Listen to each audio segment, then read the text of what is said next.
Hello, welcome back to the channel and another video.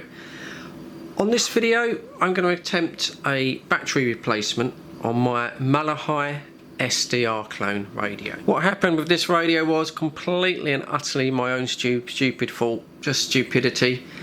Had this radio on charge up in the shack and forgot about it entirely, and I reckon it stayed on charge for about 5 days until I went up there and discovered it.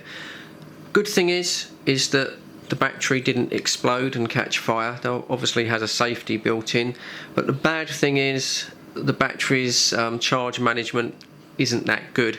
And then after I started to use it, I noticed that my battery life had dropped from about 2 hours down to 30 minutes, 25 minutes, something like that, and it's gone downhill very quickly after that. And we're now at a stage now where I switch it on and it's completely dead. So we need to go inside this today, have a look at the lithium ion battery, search one on the internet, and then hopefully replace the battery. Let's crack it open.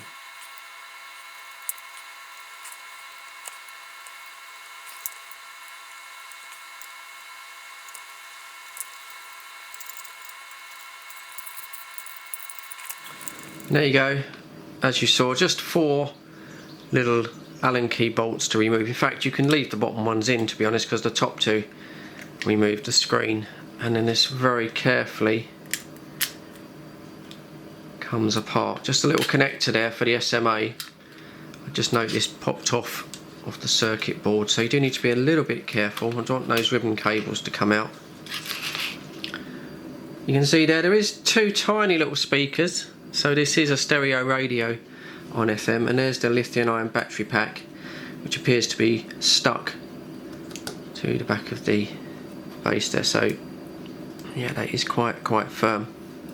You've got to be very careful with these lithium ion packs. You don't want to go at this with a screwdriver. If you puncture this in any way, this can go dramatically wrong. This could just flame up very quickly, severe burns and everything. So have to be very cautious when you try to prise this open. I was hoping there might be some writing on this side to give me an indication of the spec of the battery, but unfortunately not.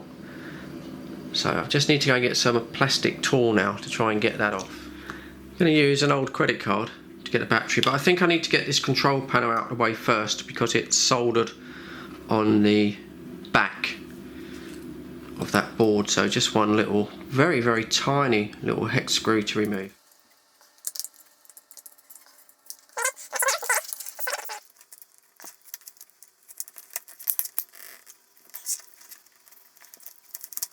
There we go, just held in with a couple of strips of double-sided tape. I think that was the best method.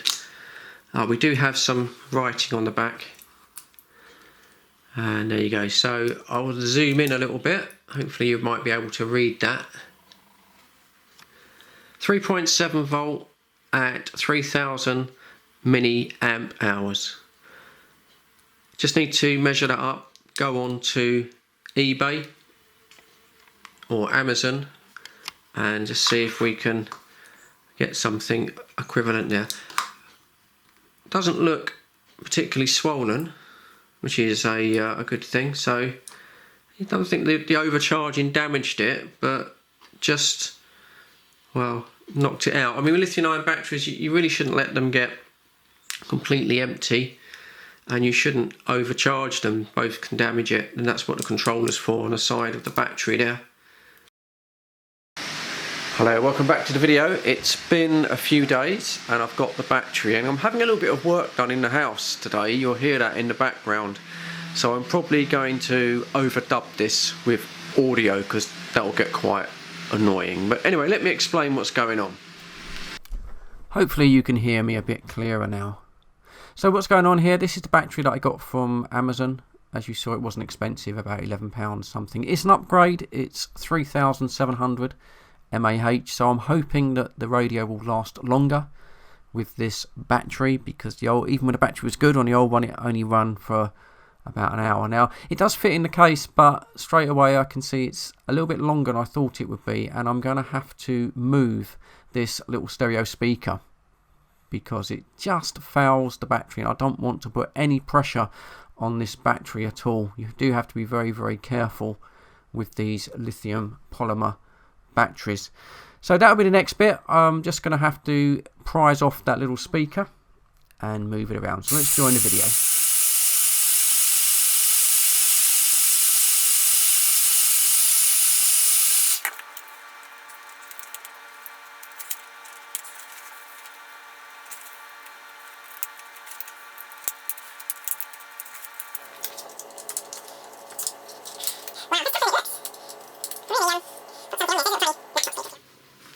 Let's hope it fits. Oh, there you go. Now I've moved that speaker. Do you know what? I think that's going to fit fine. These batteries normally ship with a small amount of charge already in them. I just want to check this one before we put it in, so I know whether I'm going to get it to work at all. Just got to be very careful we don't short these leads, because lithium polymer batteries are quite interesting when they go up. Okay, so looks like they've shipped this one completely discharged, probably for safety reasons. Yeah, I'm getting absolutely nothing from it at all.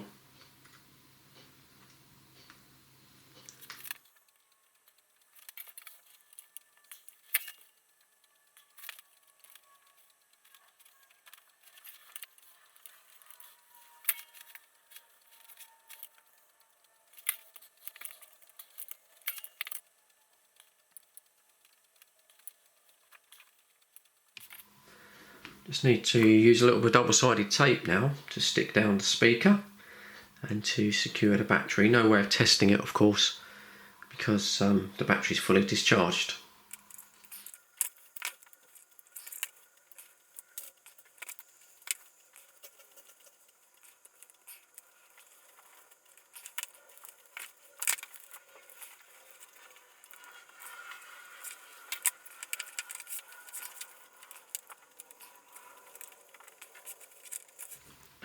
There we go, that's the battery back in place and the speaker. Just need to put everything back together. Put the radio back on charge. Hopefully that battery will charge up. Before I put the end plate on, it just shows there's plenty of clearance with the new battery and the circuit board.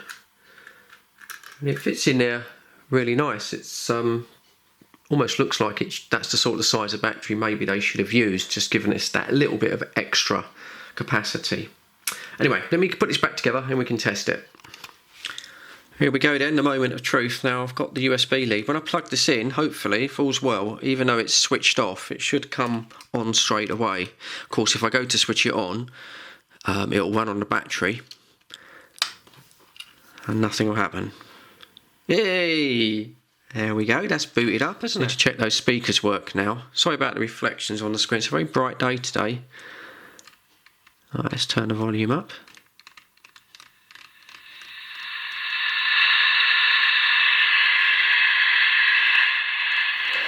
Yeah, that's working fine. I just need to see whether it's going to charge the battery now. Hopefully it was the battery at fault and not the charging circuit.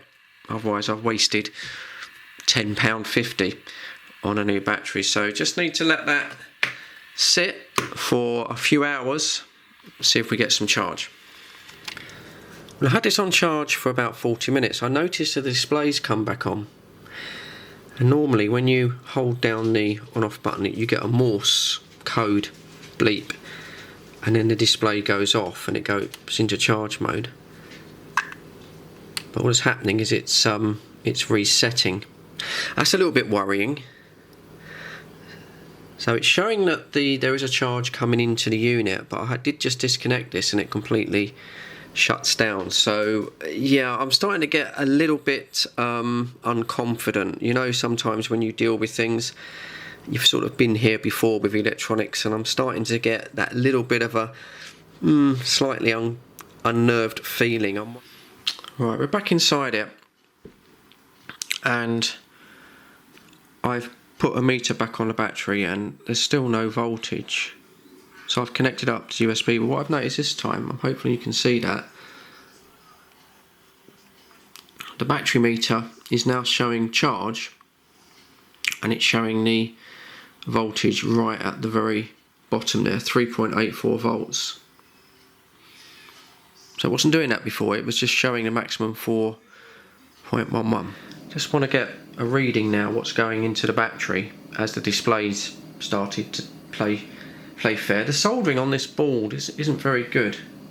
Seems very dry, but there's no breaks. So I'm just going to try and connect the meter to the battery now. I'm having a trouble getting a contact.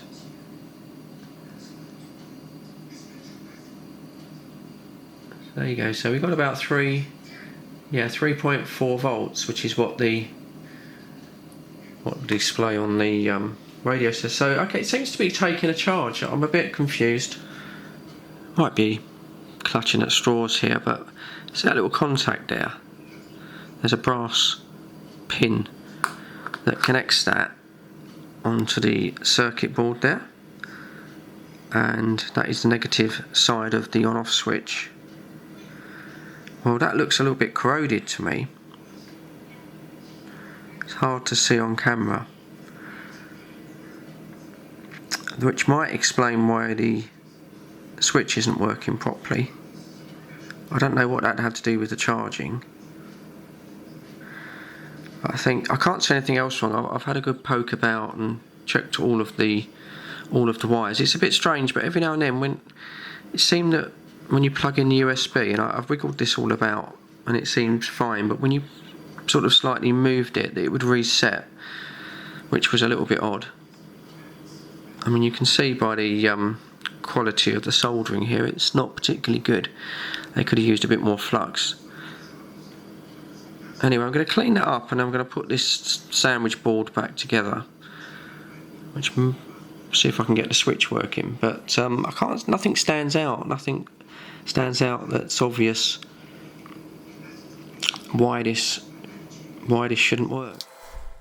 I'm just hitting this with a little bit of isopol alcohol to clear off what looks like corrosion, but it could be flux. Now this is only going to get the switch to work properly. This won't solve the battery charging issue. Well, this is one of those jobs that should have been 30 minutes max and it's turned into all day. Right, okay, I've taken out this new lithium polymer battery. I'm just not happy with it. I just don't think this should have been shipped at zero charge, and from what I know about these batteries, once they get down to zero charge you can't recover them. They're finished. So I've just got a feeling this is faulty, so I've just taken it out. I just want to test it again just to make sure that, yeah, I mean there's nothing in it at all. So that's there's nothing at all there, 1.2 millivolts.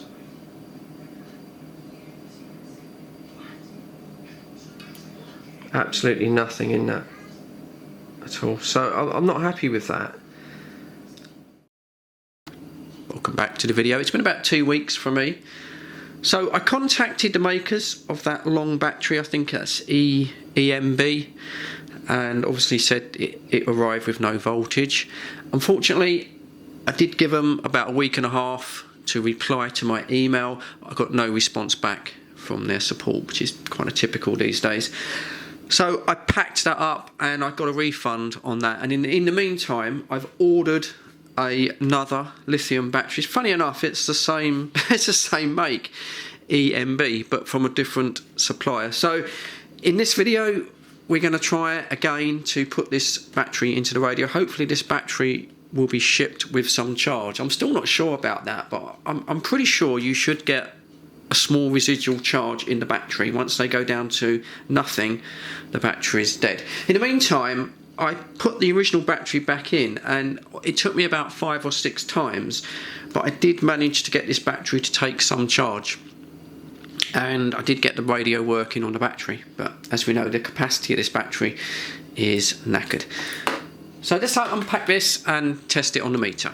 Once again, I've gone for a larger sized capacity battery. I would like to upgrade this, and as you can see there, it's a fair bit bigger than the original battery. Right, I've got the meter set up, so hopefully this time we should see some voltage in the battery. It's 3.7 volts DC, so I'd expect it to have over 3 volts capacity, even though it's probably not being charged.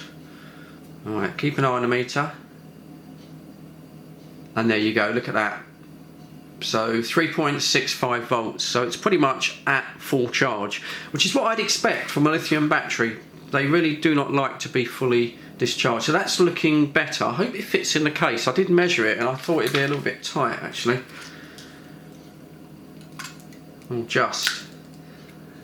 Yeah, that is just about, but it kind of feels like it should be there. That I think they kind of wimped out a little bit, do you know what I mean? And they gave us a very small battery.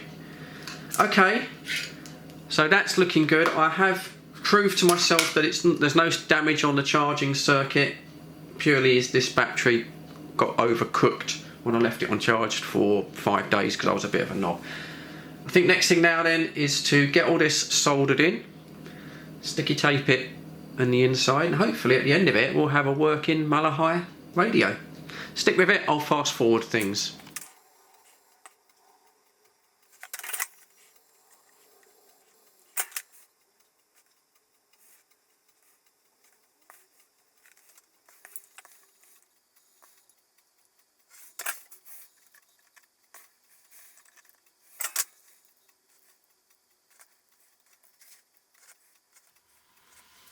That's the battery safely connected and insulated. So now, fingers crossed, when I switch this on, there should be enough in the battery to start things up. So let's have a go. Yes! Hey! There we go. Booted up, and you can't see it, but it says 3.47 volts. And that's showing a low battery, but that's exactly what the multimeter said. So there we go. I've just got to now carefully put it all back together, secure the battery, and then put it on charge, and hopefully that will charge the battery. What I have done, I've had to turn that speaker back around again so it does line up with the grill better. Anyway, let's stick the battery in. I'll run on high speed.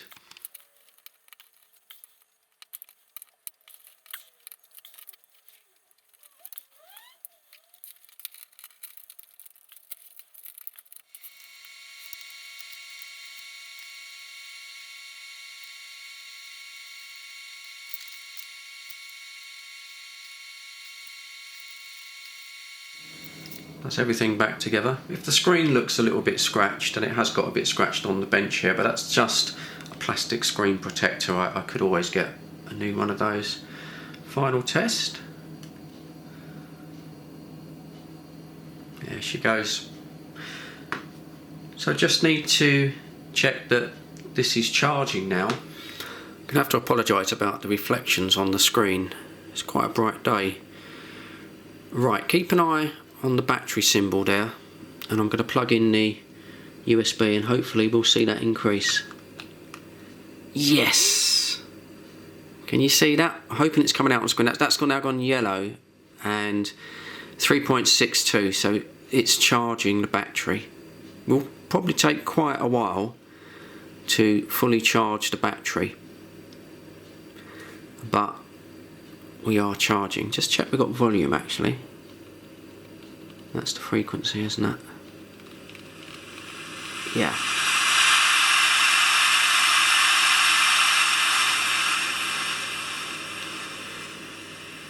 Brilliant. Going to bring this one to a close now. Interesting little repair, at least I think so. It's a pity that I was misfooted by that replacement battery. Obviously, what's the odds of getting a battery that's completely dead on arrival, especially from a recognised company? I'll keep the old battery because I did manage to get a charging that, and you never know, that might come useful for something that's less power hungry. But yeah, as for now, the little Malachite radio, appears to be fully working again. I'm going to try and get a cheaper one of these in the shack for a future video, because this one is still about £170 and I still think that is way too expensive for what it is. And they do make cheaper ones. They have come down just over £100, and I think it's a better option than that £80 one that I showed you before. I think the Malachite system, a little bit quirky, but it certainly is a better tunable radio. So look out for that. I can't promise, but I'll see if I can get a cheaper one in for review. So that's it for this video. Thank you for sticking with the video. I'm going to do a little tester now at the end, because my videos, when I look at these stats, people tend to stay with them between 3.5 and 5 minutes, and then they go off and do other things, and I understand that. So if you've stayed to the very end of this video, in the comments, just put Fred, F-R-E-D, Fred, and I'll know the ones that have stayed to the very end, and you can get a little Fred in the shed thumbs up and a love heart from Fred. So just put Fred in the comments if you stayed to the very end. But as for now, as always, I do appreciate your view time. I'm a little tiny channel, don't get that many views, so I certainly appreciate it more than the bigger channels. There's the thumbs up from Fred in the shed. Give me the thumbs up down below. Again, I'd appreciate that. Stay safe, look after each other, and of course, I'll catch you on the next one. Cheers, guys.